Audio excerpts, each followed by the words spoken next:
Hi friends, I am Jatendra Kumar. 22 classes में आपका स्वागत है। दोस्तों, आज हम किशोरावस्था के बारे में अध्ययन करेंगे। किशोरावस्था को इंग्लिश में एडोलसेंस बोला जाता है। यह एडोलसर यानी लैटिन लैंग्वेज के एडोलसर से मिलकर बना है, जिसका अर्थ होता है परिपक्वता की ओर बढ़ना।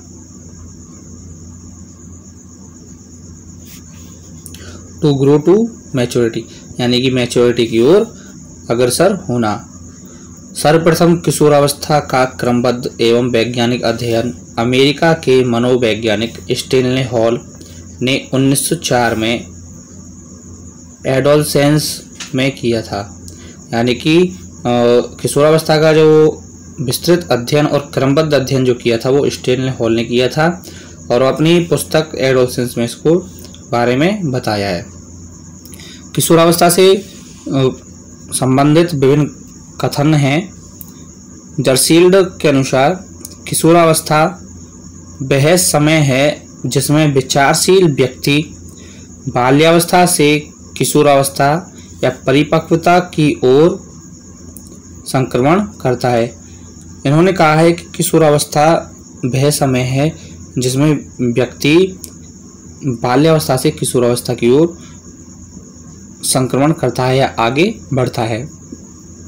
ब्लेयर, जोन्स एवं सिम्पसन के अनुसार किशोरावस्था प्रत्येक व्यक्ति के जीवन का वह काल है जो बाल्यावस्था के अंत में आरंभ होता है और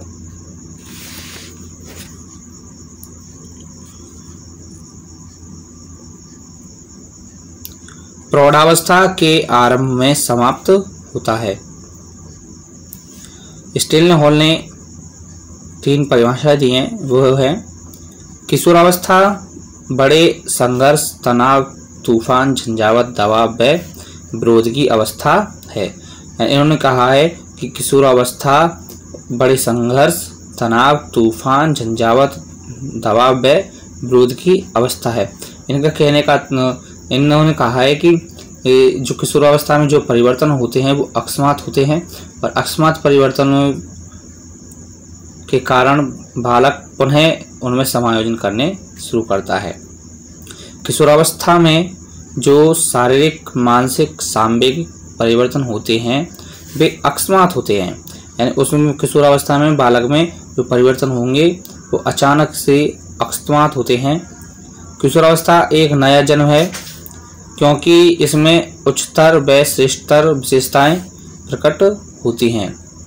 बिगी व हंट के अनुसार किशोरावस्था की विशेषताओं को सर्वोत्तम रूप में व्यक्त करने वाला शब्द है परिवर्तन।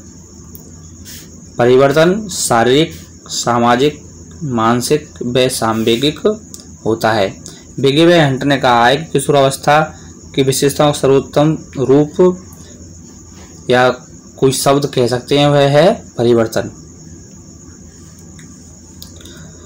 E.A. किलपैट्रिक या किलपैट्रिक के अनुसार किशोरावस्था जीवन का सबसे कठिन काल है। जीवन का सबसे कठिन काल किसने कहा है? किशोरावस्था को वो कहा है किलपैट्रिक ने।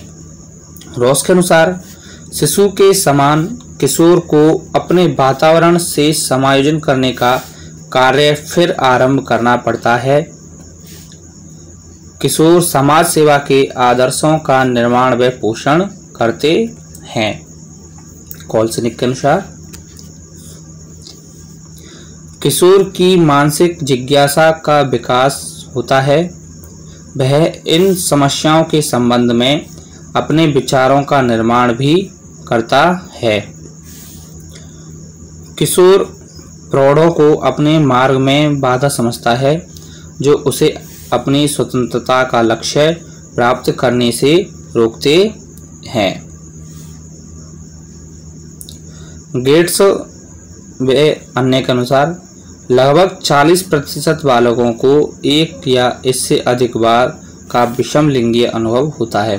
देखिए, हमने इस शिशुअवस्था में पढ़ा था कि बच्चा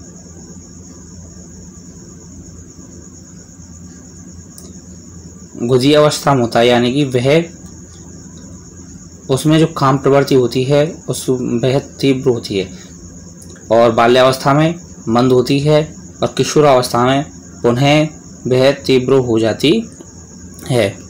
किशोरावस्था के विकास का सिद्धांत आकस्मिक व त्वरित विकास का सिद्धांत यह स्टेनले हॉल ने दिया है और दूसरा है क्रमिक विकास का सिद्धांत, वह किंग, थॉर्नडाइक और हॉलिंगवर्थ ने दिया है। किशोरावस्था की विभिन्न संबोधन। जीवन का सबसे कठिन काल किलपैट्रिक ने कहा है। समस्याओं की आयु, जीवन का स्वर्णकाल जर्सील्ड के अनुसार है। संवेदनशील व महत्वपूर्ण अवस्था, तार्किक चिंतन की अवस्था, जीवन का वसंत काल, तीव्र व महत्वपूर्ण परिवर्तनों की अवस्था, संक्रमण व परिवर्ती अवस्था, अस्पष्ट वैयक्तिक स्थिति की अवस्था, उलझन की अवस्था, आंधी, तूफान, झंझावत, तनाव व संघर्ष की अवस्था, यह स्टेनले हॉल ने कहा है। विशिष्टता की खोज का समय किशोरावस्था होती है। एरिक्सन ने इसे अहम विशिष्टता की समस्या कहा है। इसमें संवेगात्मक परिवर्तन तीव्र गति से होते हैं, यानी किशोरावस्था में जो संवेगात्मक जो परिवर्तन होते हैं वो अति तीव्र गति से होते हैं। अकस्मात परिवर्तनों की विशेषता, यह भी स्टेनले हॉल ने कहा है। व्यक्ति व घनिष्ठ मित्रता की अवस्था, व्यक्तिगत व घनिष्ठ मित्रता की अवस्था, इसमें इस अवस्था में बालक मित्रता करता है और वह घनिष्ठ मित्रता करता है। एज ऑफ ब्यूटी, इसको टीनेज भी बोलते हैं और एज ऑफ ब्यूटी भी बोलते हैं, क्योंकि इस समय बालक का पूर्ण रूप से विकास हो चुका होता है। अब किशोरावस्था की विशेषताएं। चहुमुखी विकास, किशोरावस्था में बालक का चहुमुखी विकास हो जाता है। बुद्धि का अधिकतम विकास, और इसमें बुद्धि का विकास भी हो जाता है। कल्पना व दिवा सपनों की बहुलता, इस अवस्था में बालक दिवा सपनों में खोया हुआ रहता है और वह कल्पना भी करता है। वीर पूजा की प्रवृत्ति व नायक पूजा, यानी कि किसी व्यक्तित्व को या किसी व्यक्ति को अपना आदर्श मानना या फिर किसी हीरो को अपना आदर्श मानना या किसी खिलाड़ी को अपना आदर्श मानना। व्यक्तिगत व घनिष्ठ मित्रता, आत्मसम्मान को महत्व दिया जाता है। विरोधी मानसिक दशाएं, वैचारिक मतभेदों की उत्पत्ति, समायोजन का अभाव, इस अवस्था में बालक वातावरण से समायोजित नहीं हो पाता है। मानसिक स्वतंत्रता व विद्रोह की स्थिति इस अवस्था में होती है। अपराध प्रवृत्ति का विकास इस अवस्था में होता है, क्योंकि इस समय बालक के में जो परिवर्तन होते हैं वो अकस्मात होते हैं और अकस्मात परिवर्तनों के कारण बालक उनमें समायोजन करना कठिन हो जाता है। समूह भावना का तीव्र विकास, इस अवस्था में बालक दल बनाना प्रारंभ कर देता है या फिर अपने दोस्तों के साथ समूह बनाना प्रारंभ कर देता है। समलिंगीय व विषमलिंगीय समूह बनाना, दल या समूह के प्रति निष्ठा का भाव, यौनांगों का पूर्ण विकास, अस्थिकरण की प्रक्रिया पूर्ण होना, किशोरियों के स्तनों व नितंबों में भारीपन व गोलाई आने लगती है और किशोरों में स्वप्न दोष व किशोरियों में मासिक धर्म प्रारंभ होता है। स्वतंत्र निर्णय क्षमता का विकास, इस समय बालक का बौद्धिक विकास पूर्णतः हो जाता है तो वह अपने निर्णय स्वतंत्र रूप से लेना प्रारंभ कर देता है। ईश्वर तथा धर्म में विश्वास तथा अविश्वास, इस अवस्था में बालक ईश्वर में विश्वास भी रखता है और ईश्वर में विश्वास भी नहीं रखता है। इसमें दोनों बातें हो जाती हैं। नेतृत्व क्षमता का विकास, इस समय बालक अपने दल या समूह का नेतृत्व करने योग्य हो जाता है।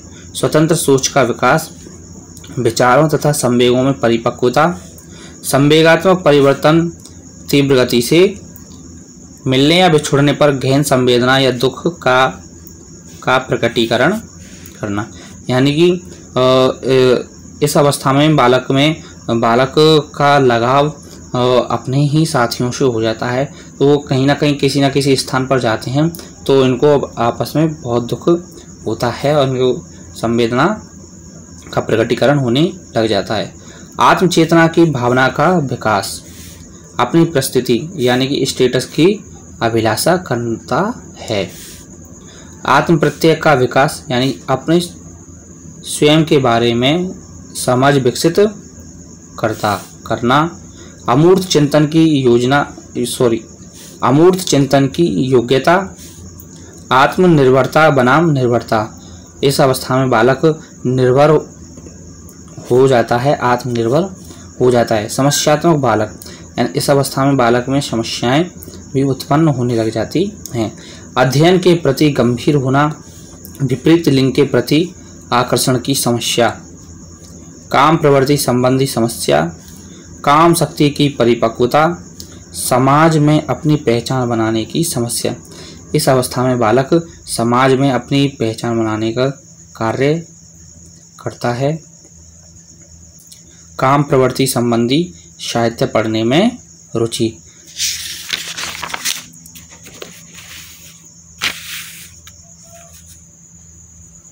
उपयुक्त व्यवसाय चयन की समस्या। आर्थिक स्वतंत्रता प्राप्त करने की समस्या। रुचियों में परिवर्तन एवं स्थिरता आना। यानी कि इस अवस्था में बालक में जो रुचियों का परिवर्तन होता है या रुचियों में परिवर्तन के कारण वह किसी न किसी सब्जेक्ट से या फिर किसी न किसी चीज़ से वह स्थिरता लाना प्रारंभ कर देता है। एग्जाम बी में देखिए, अभिवृद्धि और विकास में वंशानुक्रम व वातावरण दोनों का प्रभाव पड़ता है। अभिवृद्धि और विकास में वंशानुक्रम व वातावरण दोनों का प्रभाव पड़ता है। विभिन्नता का नियम लेमार्क व डार्विन ने दिया है। बीज कोष की निरंतरता का नियम बीजमैन ने दिया है। जन्म के समय केवल उत्तेजना का प्रकटीकरण होता है। यानी कि जन्म के समय बालक बहुत अधिक रोता है। 2 वर्ष की आयु तक शिशु में भय, प्रेम, आनंद व सभी संवेग विकसित हो जाते हैं। ब्रिजेश के अनुसार कि 2 वर्ष तक का जो बालक है उसमें संवेगों का प्रकटीकरण होने लग जाता है, संवेग विकसित हो जाते हैं। वो हैं भय, प्रेम, आनंद। देखिए शैशवावस्था व किशोरावस्था दोनों में विषम लिंगीय आकर्षण होता है। मैंने आपको पहले बताया था कि शैशवावस्था और किशोरावस्था में विषम लिंगीय आकर्षण होता है। इसमें जो काम प्रवृत्ति है वह तीव्र होती है। वाटसन के अनुसार बालक में सर्वप्रथम भय और प्रेम आते हैं। किशोरावस्था में सामाजिक व सांस्कृतिक वातावरण के साथ समायोजन की समस्या उत्पन्न होती है।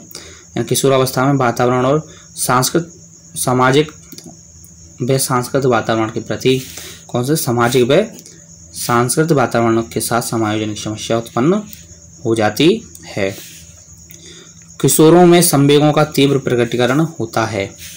किशोरावस्था के पाठ्यक्रम में काम शिक्षा को सामान्य रूप से शामिल किया जाना चाहिए। इस समय बालक को काम शिक्षा भी प्रदान करनी चाहिए।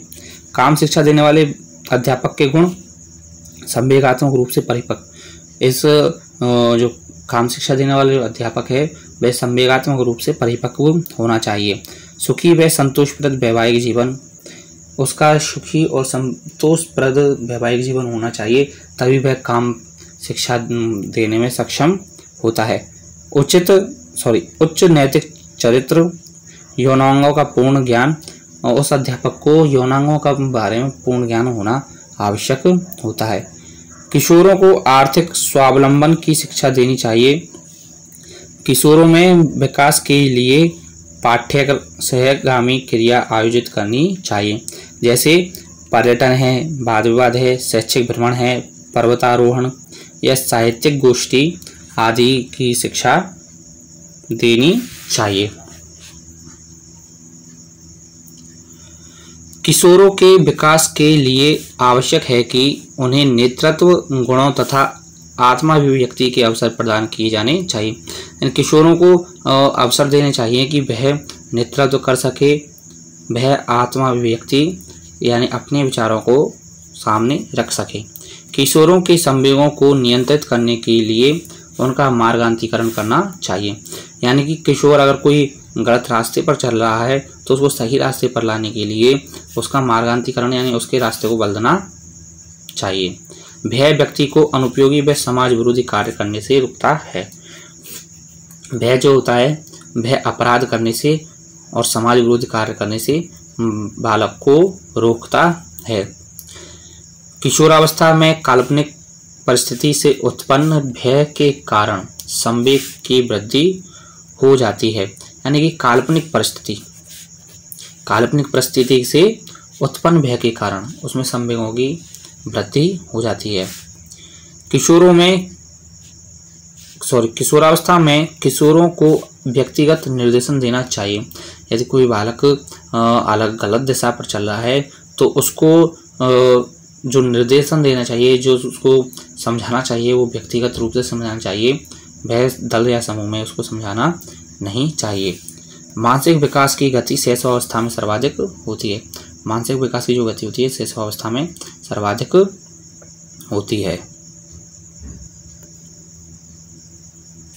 किशोरावस्था की मुख्य समस्या समायोजन की होती है। बालक में सामाजिक विकास का प्रारंभ परिवार से होता है। क्रोध व आक्रामकता की उत्पत्ति असंतोष व निराशा से होती है। क्रोध और आक्रामकता की उत्पत्ति जो होती है असंतोष और निराशा से होती है। सकारात्मक संवेग वे संवेग जो व्यक्ति को सुख व संतोष प्रदान करने वाले होते हैं, जैसे प्रेम, आमोद, हर्ष, आनंद, स्नेह, उल्लास। यानी कि जो सुख प्रदान करने वाले होते हैं वो सकारात्मक होते हैं। नकारात्मक ये संवेग कष्टप्रद होते हैं, जैसे क्रोध है, भय है, ईर्ष्या है, चिंता है, कष्ट है, घृणा है। ये संवेग कैसे होते हैं? नकारात्मक होते हैं, जो कष्ट प्रदान करने वाले होते हैं। तो दोस्तों, आपको मेरा वीडियो अगर पसंद आया हो तो आप मेरे चैनल को अधिक से अधिक लाइक करें और अधिक से अधिक शेयर करें।